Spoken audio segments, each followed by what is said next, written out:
If you are autistic, exposure does not work. If you are walking down a busy street and you're overwhelmed by the sensory stimulation, that experience is not going to get any easier if you do that every day for a week.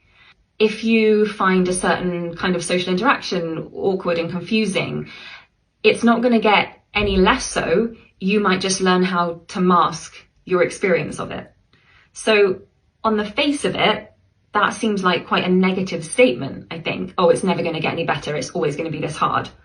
But actually, I think if you flip it, it becomes quite freeing, because I know that I've certainly felt the pressure in the past to stay in shape for going and socializing with people, because if I don't, it's going to get even harder because I'll be out of practice.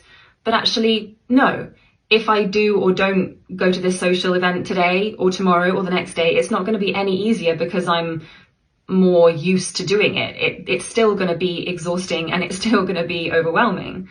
So that takes a bit of the weight of pressure off. An example that I've been through recently, so we're having work done on the house, and obviously that's difficult for anyone, right? It's not comfortable. There's all the sensory stuff going on. Even when the builders go home, there is dust and everything's in a different place. We can't use certain rooms. For me personally, as an autistic person, that's very upsetting.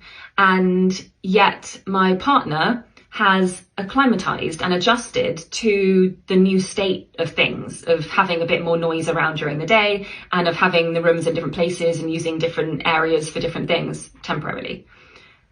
I explained to him that for me, every time I walk in to the house, it's like it was for him the first day he walked in and the kitchen was demolished and everything was different and nothing felt right.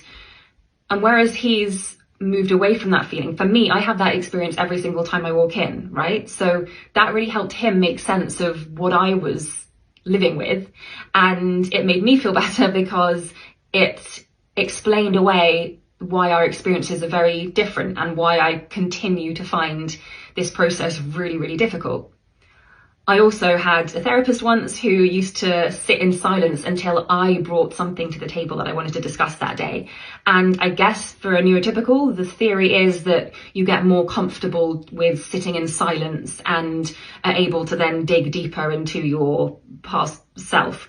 For me, no, I was just sat there every single time in silence, awkwardly wondering, what am I supposed to do? What am I supposed to say? What is this doing? What am I supposed to be doing here?